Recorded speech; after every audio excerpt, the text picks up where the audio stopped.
بہت شکریہ خالد مقبول صدیقی صاحب، آپ نے چونکہ نکلنا ہے ایئرپورٹ کے لیے، میں اب بلا تمہید ایک بڑے باپ کے بیٹے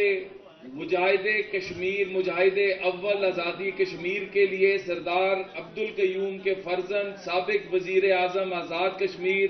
سردار عتیق صاحب سے گزارش کروں گا کہ وہ آئیں اور اپنے خیالات کا اظہار کریں۔ سردار عتیق صاحب۔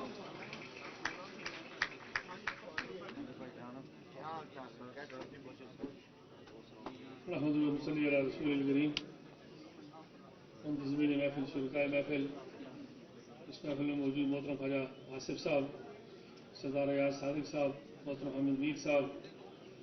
سعید قادری صاحب، رانا مشروق صاحب، اور اس تقریب کے میزبان برادر محترم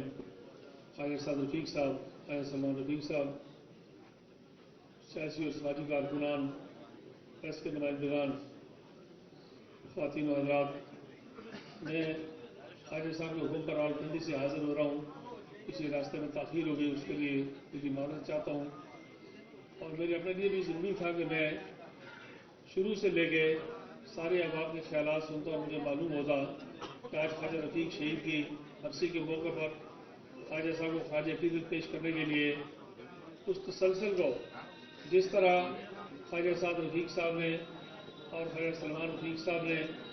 اور ان کی مرحومہ والدہ محترمہ نے جاری رکھا، کیا اس کو مسلم لیگ کے سارے کارکنوں نے جاری رکھا ہوا ہے، اور اس سے محروم رہا، خیالات نہیں سن سکا، اس لیے مجھے کوئی زیادہ لمبی بات نہیں کرنی۔ خواجہ صاحب کو،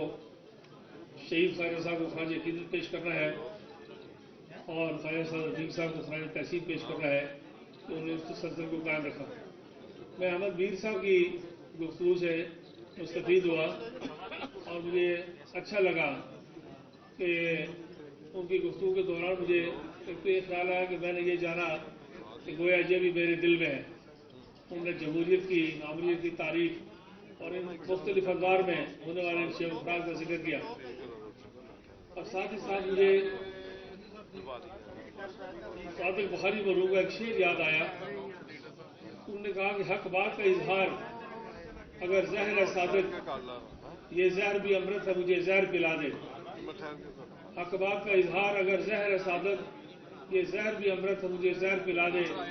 فرعون بھی صادق ہو تو جان اس کو پیغمبر، موسیٰ بھی ہو بے صدق تو محفل سے اٹھا دے۔ سیاست میں جب تک اپنا محاسبہ نہ ہو اس وقت تک شاید بات آگے نہیں بڑھتی، لیکن مجھے اس موقع کی مناسبت سے، جیسے میں نے گزارش کی کہ کوئی لمبی بات نہیں کر رہی، صرف یہ بات کہنی ہے کہ خواجہ صاحب کے مشن کو جاری رکھنے کے لیے لاہور اس بات کا مستحق ہے۔ صدیقی صاحب نے بجا طور پر کہا کہ پاکستان کے اندر اٹھنے والی ساری تحریکوں کا مرکز لاہور ہی رہا ہے، اس لیے لاہور کی اپنی ایک مخصوص اہمیت ہے۔ اس کے اندر موجود سیاسی کارکنان، سیاسی قائدین اور زعماء اپنی تاریخ کے ساتھ انہیں جڑے رہنا ہے۔ قائد اعظم علیہ رحمت نے کشمیر کو پاکستان کی شارک قرار دے دیا، آج اس کے بارے میں خبر گیری کرنی چاہیے، اس لیے کہ اس ملک میں جب تک نظریاتی سیاست، حامد میر صاحب بات کر رہے تھے تو میں سوچ رہا تھا کہ اگر مشرقی پاکستان میں مسلم لیگ کمزور نہ ہوتی تو مشرقی پاکستان کا المیہ کبھی جنم نہ لیتا، بنگلہ دیش کبھی وجود میں نہ آتا۔ ایک مسلم لیگ کمزور ہو گئی تو پھر اس کو ساری باتوں نے، لیکن مسلم لیگ کی کمزوری کو ایک دن میں نہیں ہوئی، پورا سارا نظام وقت کے ساتھ ساتھ ایسا وہاں ترتیب پا گیا جس کے نتیجے میں قائدی اور پہلی سے ہندوستان نے وہاں تقریب کاری کی اور بچوں کو پڑھایا کہ رام اچھا لڑکا ہے اور رحیم برا لڑکا ہے۔ یہاں سے تربیت کی لوگوں کی، اور ایک وقت میں لوگوں کو پتہ چلا کہ رام شاید ہم اپنے خدا کی بات کر رہے ہیں اور رحیم ہمارے خدا کی بات کر رہے ہیں۔ اسی طرح اس باقی مانا ملک میں بھی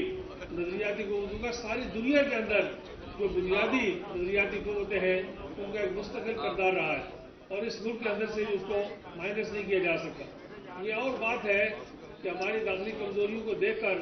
لوگوں نے، ہندوستان جب وجود میں آیا تو اپنا پہلا وزیر اعظم مہیا نہیں کر سکا، اسے ایک انگریز گورنر جنرل کا سہارا لینا پڑا، لیکن پاکستان کی قیادت اتنی عظیم تھی کہ انہوں نے نوزائیدہ پاکستان کے اندر بھی قیادت قائد اعظم محمد علی جناح کی صورت میں پاکستانی قیادت مہیا کی۔ یہ بات شاید پاکستان کے دشمنوں کو سوٹ نہیں کی، انہیں سمجھ میں نہیں آئی، اور اس کا نتیجہ یہ ہوا کہ ہمارے پڑوسی ملک ہندوستان میں سیاسی اداروں کو پروموٹ کیا گیا،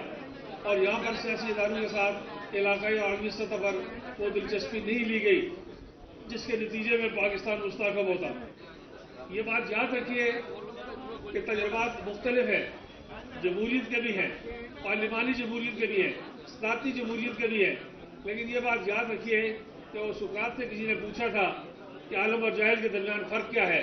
تو سقراط نے کہا کہ جو ماضی کے تجربات سے سبق حاصل کرے وہ عالم ہے،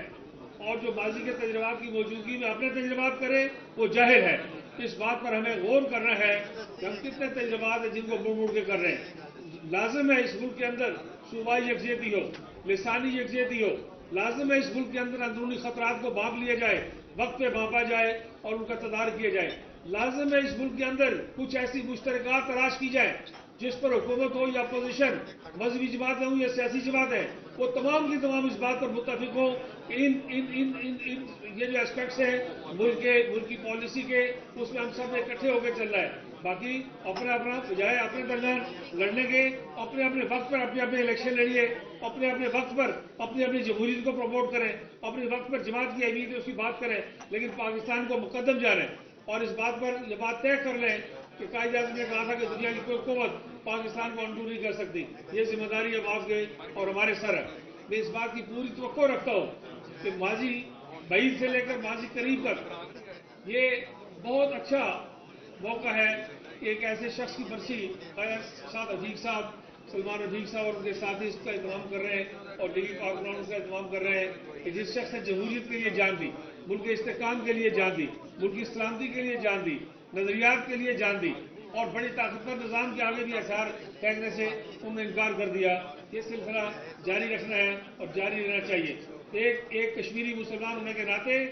میں آخری بات کر کے اجازت چاہتا ہوں، اور یہ ہے کہ ہمارے نزدیک پاکستان جو ہے وہ جب کشمیر کے لوگ قبلے کی طرف مڑتے ہیں تو پاکستان پہلے بیچ میں آتا ہے، اور ان کی جو جذباتی وابستگی ہے، جو نظریاتی وابستگی ہے، جو فکری وابستگی ہے، جو قائد اعظم نے کشمیر کے دورے کے دوران قائم کی تھی، اس میں کوئی کمی اللہ کے فضل و کرم سے آج تک انہیں نہیں ہونے دی. ہندوستان کی 10 لاکھ فوج وہاں پر اپنے سارے عزائم میں ناکام ہو چکی ہے، کشمیری مقابلے کے لیے کھڑے ہیں، لیکن اس کے لیے ضروری ہے کہ ایک مستحکم اور مضبوط پاکستان ہی کشمیریوں کی آزادی کی ضمانت دے سکتا ہے. ایک مضبوط اور طاقتور پاکستان ہی کشمیریوں کی آزادی کی ضمانت دے سکتا ہے. اس لیے ہماری دلی دعا بھی ہے اور ہماری اس بات پر کام اور کوششیں بھی ہیں کہ پاکستان کی سلامتی اور بقا کے لیے اگر مقبوضہ کشمیر، مقبوضہ جموں اور کشمیر کے چپے چپے پر قربانیاں دی جا رہی ہیں تو آزاد کشمیر کے اندر بھی، گلگت بلتستان کے اندر بھی، پاکستان میں آباد ماضی جموں اور کشمیر بھی، اور کشمیری تارکین وطن بھی سب اپنے اپنے موقع کی مناسبت سے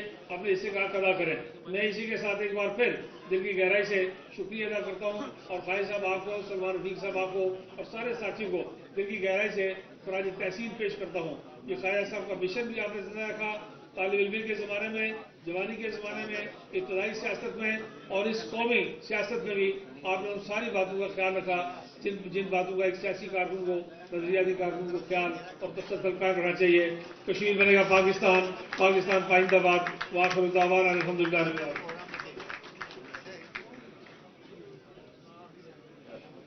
جی اب میں خواجہ سلمان رفیق صاحب سے گزارش کروں گا کہ وہ قرارداد پیش